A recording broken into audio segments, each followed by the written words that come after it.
Why? Like, why do I feel like these brands are discontinuing such good products? I would potentially eat it because it'd be that good. They phased out the products that I really loved. So for today's video, I feel like I'm covering a somewhat controversial topic because I'm gonna be talking about Korean beauty brands that I believe are either in or entering their flop era. Now, I first want to say this is completely my opinion, just what I've noticed as an observer from someone who lives in the United States, who's super into Asian and Korean beauty. There's been a lot of changes, I feel like, over the past couple of years. I feel like, again, in my opinion, there's definitely room for improvement. So I picked 5 brands that I'm gonna be talking about today as I'm applying a full face of makeup. I feel like I could have honestly done more brands, but we'll just stick to this first and foremost.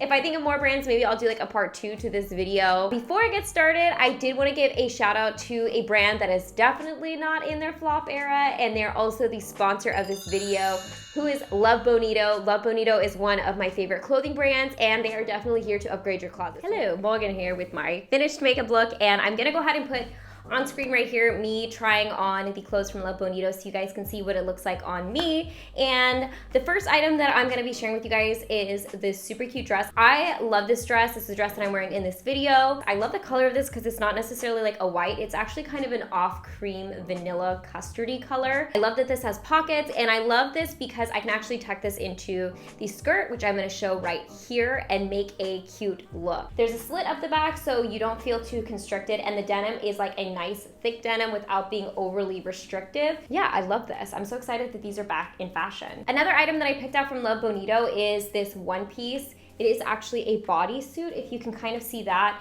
And this is basically like a staple item everyone should have in their wardrobe. It has cups on the inside, so you can actually get away with not wearing a bra with this.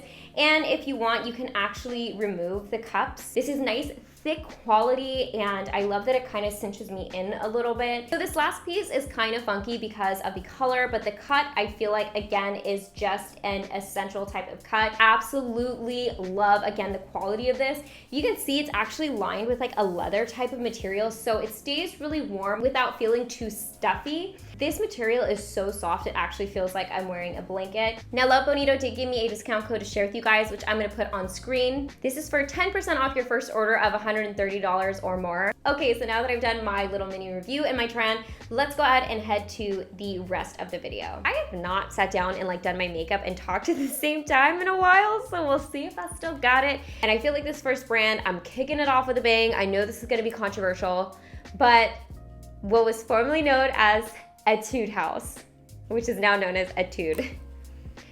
So I actually did not even realize when it was happening. I just noticed one day when I went on to YesStyle that Etude House was now called Etude. And when I was looking at the brand a little bit, I did notice some other interesting things that, and this is not necessarily specific to Etude House, but just in general, I feel like I haven't been really excited about a ton of launches lately. I'm seeing a lot of their mainstay products repackaged and re-released as like limited edition or like special packaging or whatever, just to kind of create hype. And for me personally, I don't even really care for limited edition packaging for core items, but honestly, I'd rather just get like the original packaging, because then when I show them to you guys, it doesn't date the product and it's still like a product you can pick up. I like newer products themselves. Like, I don't want repackaged products. Me peak Etude House years were like years when they had like entire collection launches that had at least some new products within them.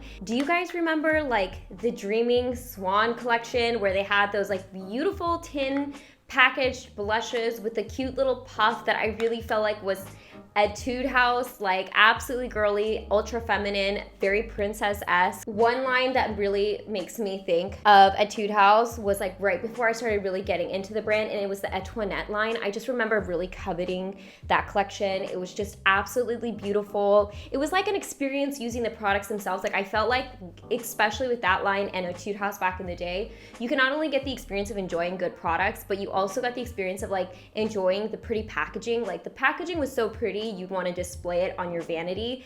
And I miss those days at Etude House. I miss the days when you actually had like new products. And then as I was deep diving a little bit further into Etude House and like what have I noticed changed with them, they've gotten rid of some of my favorite products and I didn't even realize they were phasing it out, or I would have stocked up on them at the time.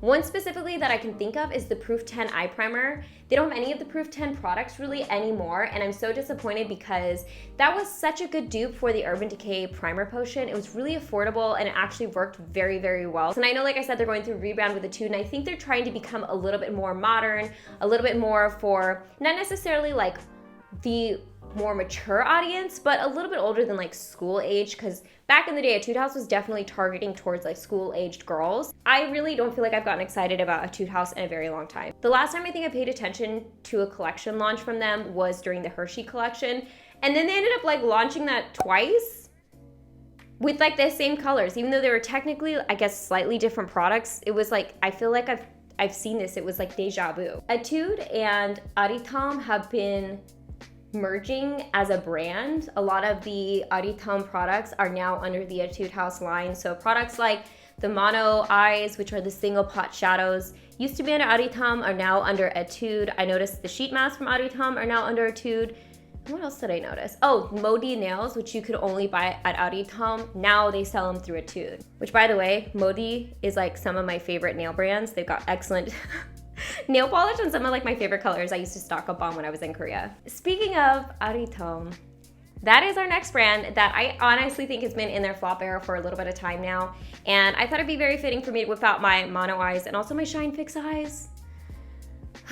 Because these are now discontinued, I guess. Why? Like, why do I feel like these brands are discontinuing such good products? So I don't know if it was just because in general, Aritum wasn't doing as well as they used to do as to why they have moved some of their products and discontinued some of their other products, but I'm just like shocked that Shine Fix Eyes wasn't one of the products that made it over in the move. And I actually think that they discontinued those products before they moved over to Etude, because I was looking for them at one point and I could not find all the shades that I used to be able to find. Let me do my eyeliner and I'll come right back because I'm gonna poke myself in the eye. But in my head, the Shine Fix Eyes, by the way, these are not expired. Mine expire in 2024, so I like must have bought the last wave of these.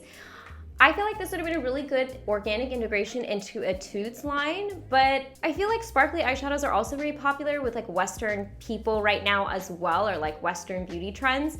And so I just feel like they phased out the products that I really loved. And I also noticed that they don't have the Master Pour anymore, which was an excellent dupe for Benefit's Professional. And I know the Professional is still very popular. It's one of Benefit's bestsellers at Sephora. And it's not like Aritum itself, like the store, is going under. In fact, they're just carrying other lines. Aritum is now being kind of rebranded under Amore Pacific as a luxury or premium retailer. So they've maintained all of their more premium brands. Brands like Iope, Laneige, Hanyul, you know, kind of in that ballpark. So I get it. But if you're gonna move products over, couldn't you have moved over a couple more? I feel like what I'm doing right now, I'm looking like I got punched in the face. It's looking a little black eye right now. I didn't really come into this video with like an exact look in mind. Another brand that I feel a little guilty talking about in this video, because honestly, they have one hero product. Like, they are, in my head, again, these are all my opinions, the definition of a one-hit wonder. Oh my gosh, see? I love Shine Fix Eyes.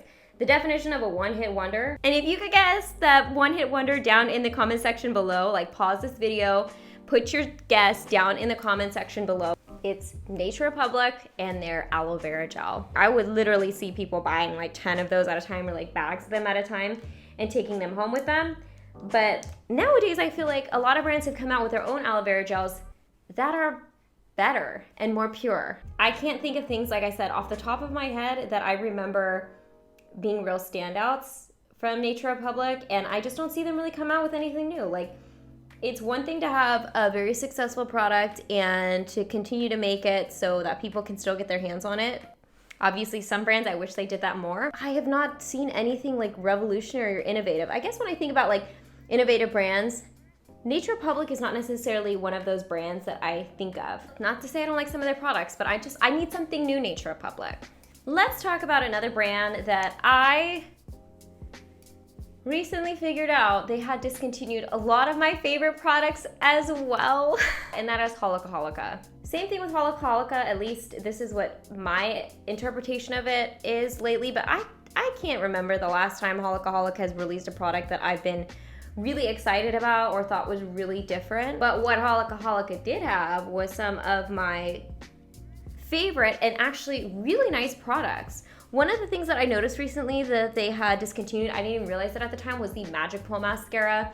That mascara was like one of the few Korean mascaras that I actually liked because they had a waterproof version and a normal version. And personally for me, I don't like waterproof mascaras. And another thing that I liked about the Magic Pearl mascara that was unique to me as far as Korean mascaras go, and like Asian mascaras in general, is it wasn't a fiber mascara. I honestly still to this day do not understand how people use fiber mascaras, because whenever I've used a fiber mascara, I just get little tiny itchy fibers all in my eyes, and it is the most uncomfortable and scariest experience ever. So yeah, I don't really use, like I said, a ton of Asian mascaras. That's kind of the category that I typically go for Western brands on. Another thing that I've noticed they phased out, and I guess it kind of makes sense, but it was so good, was the Aqua Petite Jelly BB. Makeup trends are coming back in a cycle where lightweight makeup is really popular, and I like that because it didn't feel like anything was on your skin. It also had kind of like a satiny, somewhat matte finish, but it wasn't like overly matte where it looked dry. Like on my dry skin, it actually looked really nice. If they do decide to bring it back, Holika Holika, you need some more shades. This is the one thing recently from Holika Holika I really loved. It's honestly one of my favorite makeup products currently, and it's been one of my favorite makeup products for a couple years now, and I've noticed I think they are phasing them out, so not all the shades are available, but if you can pick them up and you're interested in picking them up, now's your chance. Run and go get them. I don't know if they're gonna bring them back or what's going on. The Jelly Dough blushers from Holika Holika. I mean, you know, I do beauty for my job. I have a lot of blushers. I'm about close to hitting pan on this color, which is in the shade Rose Jelly. Again, with Western trends are going back into like the dewy cheeks, the cheek balms, the cream cheeks, all of those types of things. I think you would do really well if you brought out some more shades of these. Holika Holika, if you brought out a highlighter, or like I was using a cream contour earlier, this is not a Korean beauty brand, but if you brought out a cream contour color in these, I would potentially eat it because it would be that good. Moving on to the next brand, which is the last brand of this video and also going to be like my face makeup. This is again one of my favorite products pretty much of all time when it comes to Korean beauty, and I know this is the same for a lot of people who are into Korean beauty.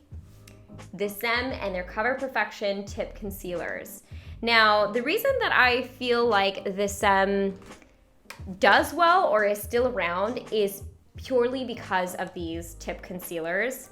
I still see these sometimes win awards with like Korean consumer award organizations, but they are honestly kind of the perfect concealer. These are worth the money. In fact, I'd pay, maybe I shouldn't say this, I'd pay more money for these because these are really good. That's the only product from this Saem that I can think off the top of my head that I really love and enjoy. There might have been like a face product here or there that I liked from this Saem. By the way, if you're curious, I did use two different shades. I used shade 2 on the high points of my face and under my eyes, and I used shade 3 for like that extra little contour and beside my nose. So, and I guess my opinion on this is gonna be kind of similar to my opinion on Nature Republic, but the Saem to me is not a brand that I'm thinking about when I think about like really innovative products. Like I don't see them launch even like full collections a lot. I can't think of one off the top of my head. I mean, I'm sure there might have been one at some point, but the Saem was always a smaller brand, so I guess it makes sense. You guys,